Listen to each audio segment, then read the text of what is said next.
Good evening, ladies and gentlemen. Welcome to Chaotic Entertainment. I'm your host, Dan, and today we'll be taking an early look at Lies of P by Niawiz.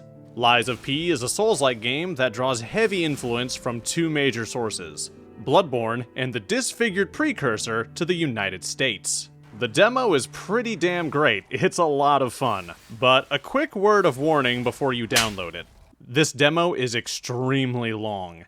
And to my knowledge, none of your progress will carry over to the full game. So before you download it, ask yourself, do I want to do all of this again?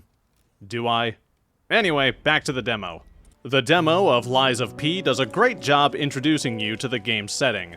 Welcome to Krat. Krat is a dystopian city that has fallen into chaos and ruin. This is, of course, due to the robot puppet race riots sparked by Geppetto after a great plague. I'm not kidding. In this game, Geppetto is a brilliant inventor who created countless clockwork wonders, including a sex doll themed after his Tumblr OC. His greatest creation, the puppets, are a race of magical robots whose tasks include police brutality, domestic terrorism, and the enforcement of segregation laws. Everything was great until it wasn't. Society collapsed during the puppet frenzy. The population of Krat cut down to the double digits. Housing availability at record highs. Countless citizens were already dead from the plague. By my calculations, finishing off the rest of them took, most of an afternoon. Now, bodies line the streets, clockwork puppets hunt the living, and the mannequins have started throwing hands. We don't know much about the story yet. This is, after all, just the demo. We only have little snippets to go off of, so I'm gonna move on to the gameplay. You play as who I assume to be Pinocchio, only instead of a lovable cartoon child, he's an up-and-coming poster boy for r/femboys. Your character, like the monsters around you, is a puppet created by Geppetto. You're quick, you're agile, and the game makes damn sure to remind you of that. Where other puppets are janky and sluggish, you are both nimble and lethal. This game's combat is very similar to Bloodborne's. The best defense in this game is smashing the attack button until you're the only thing not lying in a broken heap on the ground. The only time you'll be dodging is when an enemy can't be staggered or you're about to run out of stamina. It turns out, being a puppet comes with the drawback of being a 3-pack-a-day asthmatic. Don't worry, you can fix this for the low, very reasonable price of several thousand empor. Blocking is a different story. Normal guards will stop most damage and give you a chance to steal your life back.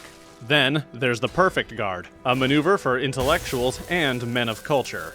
A perfect guard is done by parrying when the enemy attack is right about to hit you. Do it too early, and you'll only stop some of the damage. Do it too late, and you'll eat the entire attack. It took countless tries for me to learn this technique. The game was a cruel mistress, and I was her terrified husband who left the stove on again. There's no gentle way to learn the perfect guard. Every enemy has a different window for every attack. So, after letting the game pound me raw for an hour, I gave up and I went back to dodging. It won't be until you fight your first boss that you'll realize why that's a very bad idea. Some enemies have wide-range attacks that do a lot of damage. Bigger enemies have several wide-range attacks that can strip half of your health in a single hit.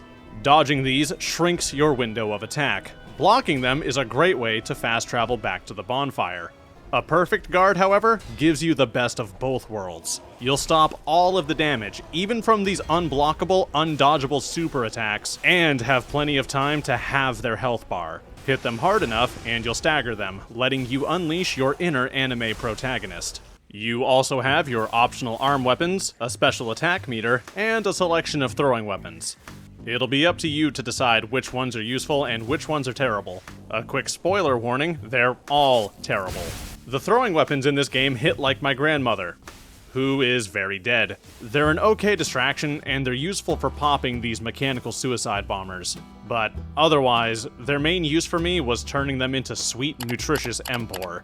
Empor is this game's version of souls. You use them to buy things, level up, and upgrade your gear. That's all there really is to say about them. This is a Souls-like game. You know what these are for and how to use them. A word of caution, however, leveling gets expensive very quickly, so you need to make your choices count. My build went all in on damage, stamina, and max HP. Utility is for hookers and fat people, and I'm only one of those things, so I'm not wasting my goddamn empor on it. Overall, this demo feels great. This is the game I wanted Stencil to be. This is the hit of Bloodborne heroin that my poor, deprived veins have craved. Do I have any criticisms? Yes, but they're minor. The perfect guard window could be a little more forgiving, and the tutorial doesn't really explain mechanics as well as I wish it did.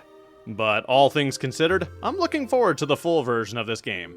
After all, only good things have ever come from people trying to emulate From Software.